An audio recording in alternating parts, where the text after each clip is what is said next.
টাঙ্গাইলের মাঠের পর মাঠে ঝুলছে সোনালী ধানের শীষ। ভোর থেকে সন্ধ্যা পর্যন্ত চলছে ধান কাটার ধুম। টাঙ্গাইল সদরের ধরের বাড়ি গ্রামের প্রান্তিক কৃষক আব্দুল আওয়াল চলতি মৌসুমে ৪৫% জমি বর্গা নিয়ে বোরো ধানের চাষ করেছেন। চড়া উৎপাদন খরচের এই সময়ে বর্তমান বাজার দরে ধান বিক্রি করে লোকসানের কথা জানান তিনি। নিজের ধান নিজের চাউল আমি খাওয়ার জন্য যাতে কিনা না খাওয়ার লাগে, এই জন্য আমি খেতে আবাদ করি, তা নাহলে আবাদ করার লাভ নাই, লস।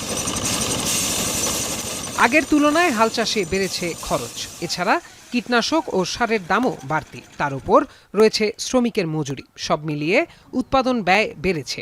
তবে সেই তুলনায় ধানের দাম পাচ্ছেন না কৃষকরা। ধান উৎপাদন লাভজনক করতে সরাসরি ও সহজ পদ্ধতিতে প্রান্তিক কৃষকদের কাছ থেকে ধান কেনার ব্যবস্থা করার দাবি তাদের।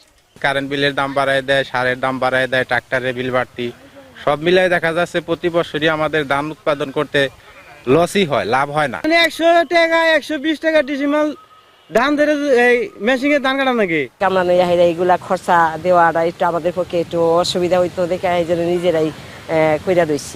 কৃষি গবেষকরা বলছেন, দেশের বৃহৎ মানুষের খাদ্যাভ্যাস ভাতের চাহিদা মেটাতে হলে আমদানি নির্ভরতায় তা সম্ভব নয়। এজন্য উৎপাদন ব্যবস্থায় সহজ যান্ত্রিকীকরণ ও ধানের মূল্যবৃদ্ধিতে মনোযোগ দেওয়া জরুরি।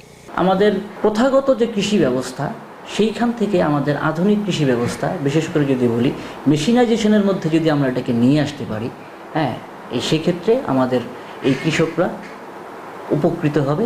এদিকে ধানের বাজার মনিটরিংয়ের বিষয়ে তেমন আগ্রহ দেখা যায়নি কৃষি বিভাগের। ধানের উৎপাদন বৃদ্ধি তাদের মূল লক্ষ্য। অন্যদিকে সরকারিভাবে কৃষকদের কাছ থেকে ধান কেনার কথা বলছেন জেলা খাদ্য নিয়ন্ত্রক।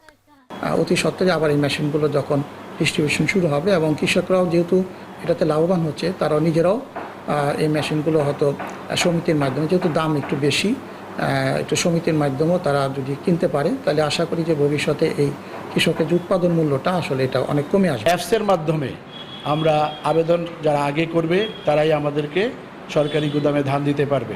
চালের মূল্য 49 টাকা প্রতি কেজি। সরকার নির্ধারিত চাল কলের মাধ্যমে আমরা এই চাল সংগ্রহ করব। চলতি মৌসুমে জেলায় 1,76,145 হেক্টর জমিতে ধান উৎপাদনের লক্ষ্যমাত্রা নির্ধারণ করেছে কৃষি বিভাগ। এখন টাঙ্গাইল।